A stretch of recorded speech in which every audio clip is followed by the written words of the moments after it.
Welcome back to the channel. I still haven't figured out how to start these videos, but I'll get there eventually. It's becoming more normal to me slowly, and I don't need to hype myself up as much before I talk about the topics that I talk about. Today I want to talk about Decentraland and kind of just give a very simple overview, one of these simply explained ones that is nice, concise, easy for you to understand. In short, Decentraland is a virtual reality platform on the Ethereum network. Players can purchase virtual land and build on it to create and monetize applications and content. But the question you've got to ask yourself is, why are people buying virtual land for millions of dollars on an NFT marketplace, and what makes that land so valuable? Let's do it. How does Decentraland work? It's an economy built, as I said, on the Ethereum blockchain. Non-fungible tokens called mana act as the game's currency.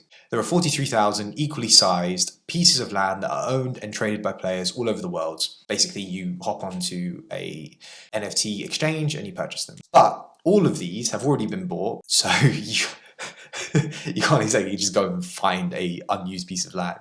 A non-bought piece of land, so you go and buy them off the secondary markets. The land is permanently owned by users, giving them complete control over their creations. Users' ownership of the virtual land is recorded on the blockchain ledger of parcels. Every block of land is represented by an NFT token that acts like a key to a real-world house and enables a seamless, instant transfer of virtual land between users worldwide. There are even websites like Rentable, for instance, that act as leasing agents for virtual real estate on Decentraland. All you have to do is browse the site, select a rental within your monthly budget.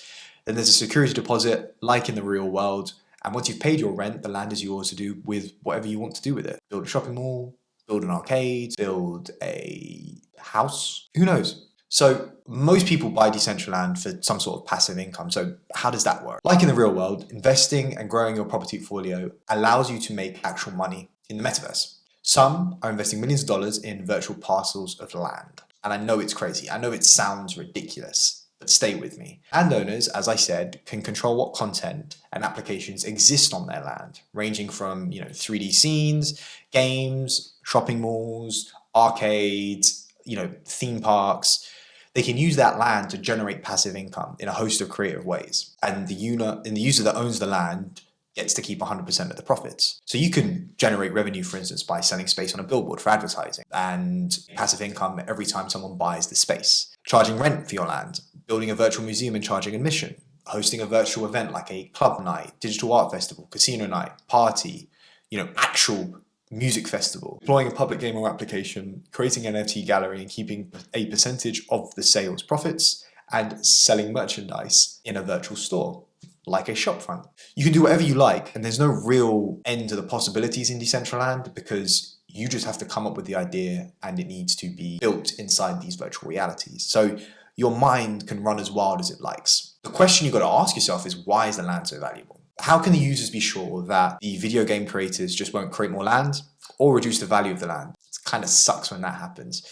Well, this is the difference between Decentraland and, for instance, our current reality. Decentraland is the first platform of its kind. There is no central entity that controls the fate of the game, which means that users have complete control over how the game changes and grows in the future. The game developers don't have the power. So any changes within the platform only happen through a community vote. For instance, for example, it's a DAO. It's a decentralized autonomous organization. Voting power is determined based on how much land or mana you own. No more land will ever be created unless the majority of the community votes on that. But this is highly unlikely, considering that the users are likely to act in their own interest. And as we said before, increasing more land will reduce the prices of the current land that is in existence, because there'll be more supply. And as a result, you have a literally 2-minute, 3-minute maybe recap of Decentraland. Have a lovely day, and I will see you soon.